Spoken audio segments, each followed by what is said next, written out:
दोस्तों, आपका मेरे चैनल हिंदू भक्ति पर बहुत बहुत स्वागत है।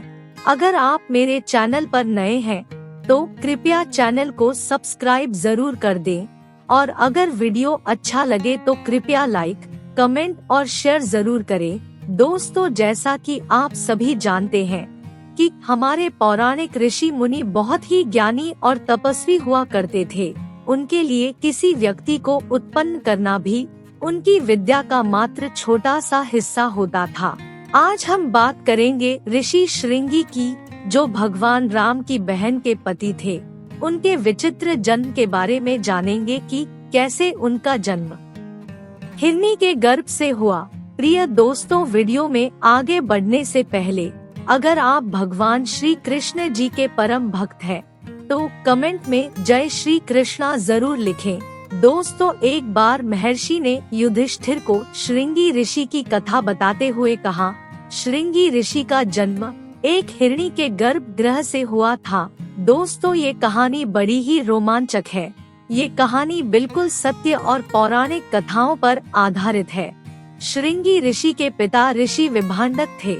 इतनी रोचक बात सुनकर युधिष्ठिर ने ऋषि से पूछा, महर्षि, एक मनुष्य योनि का जीव एक पशु योनि के जीव से कैसे उत्पन्न कर सकता है?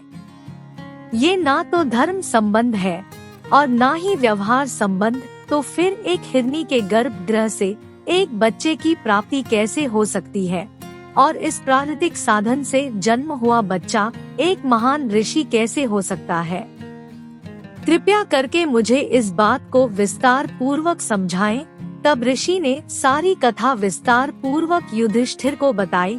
उन्होंने कहा, महर्षि कश्यप के पुत्र ऋषि विभांडक बहुत बड़े तपस्वी थे और ऋषि विभांडक कठोर तप किया करते थे।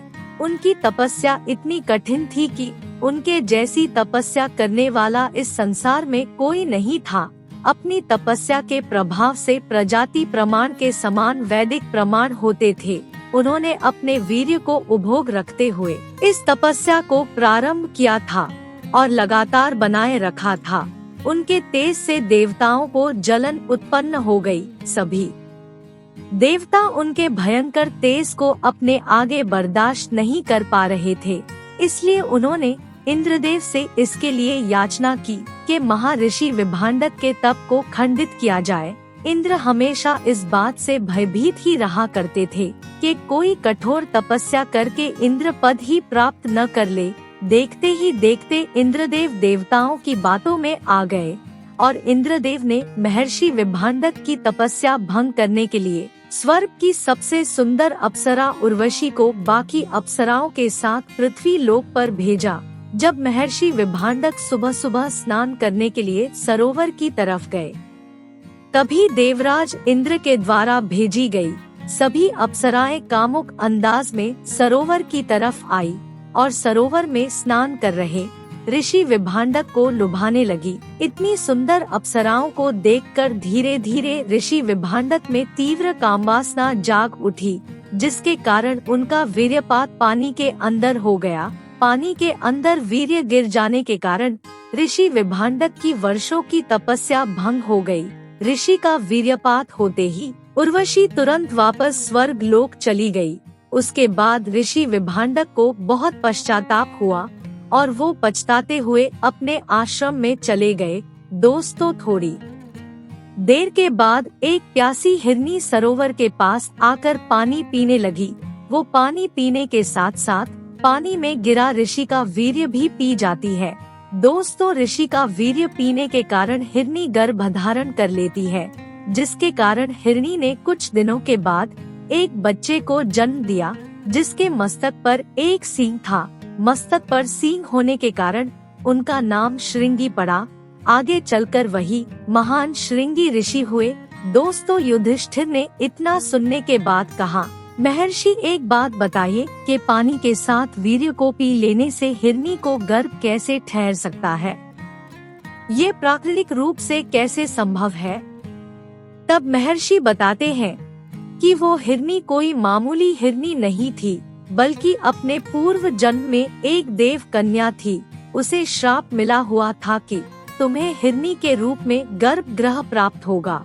और इस श्राप से मुक्त होने का उपाय ब्रह्मा जी ने बताया था कि ऋषि विभांडक के बच्चे को गर्भगृह में धारण करके एक बच्चे को जन्म देगी, फिर इसके बाद श्राप शराप से मुक्त हो जाओगी और वापस से देव कन्या बन जाओगी और बच्चे को वो ऋषि विभांडक के यहाँ छोड़कर स्वर्ग लोक वापस चली गई। दोस्तों, इस प्रकार श्रृंगी ऋषि का जन्म एक हिरनी के गर्भगृह से हुआ था। दोस्तों, लोग कहते हैं कि भगवान राम की बहन श्रृंगी ऋषि की पत्नी थी। ये कैसे हो सकता है? आज इसके बारे में भी जान लेते हैं। रामायण के सभी चरित्रों के बारे में सब लोग जानते हैं। सबको पता है भगवान राम के 3 भाई थे, लक्ष्मण, भरत और शत्रुघ्न। लेकिन बहुत कम लोग जानते होंगे कि भगवान राम की एक बहन भी थी जिनका नाम शांता था। रामायण में भी शांता का बहुत कम जिक्र है।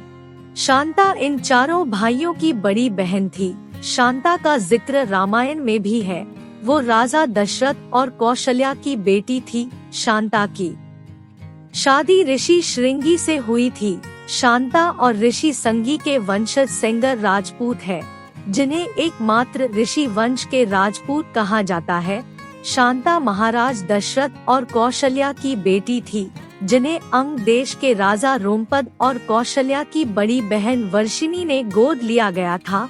वर्षिणी की कोई संतान नहीं थी। एक बार वर्षिणी अपने पति के साथ अपनी बहन से मिलने अयोध्या आई थी। वर्षिणी ने मजाक में शांता को गोद लेने की इच्छा जताई। वर्षिणी की ये बात सुनकर राजा दशरथ ने अपनी बेटी को गोद देने का वचन दे दिया और इस तरह शांता अंग देश की राजकुमारी बन गई। शांता के बाद राजा दशरथ की कोई संतान नहीं थी। वो एक पुत्र चाहते थे जो उनके राजवंश को आगे बढ़ाए। उन्होंने ऋषि सारंग को पुत्र कामेष्ठी यज्ञ करने के लिए बुलाया, जिसके परिणाम स्वरूप उनके यहाँ राम, लक्ष्मण, भारत और शत्रुघ्न का जन्म हुआ। तो दोस्तों, आज की ये कहानी यहीं तक। आपको ये कहानी कैसी लगी कृपया कमेंट करके जरूर बताएं और वीडियो को अपने दोस्तों और रिश्तेदारों को जरूर शेयर करें। आपके प्यार और स्नेह के लिए बहुत बहुत धन्यवाद।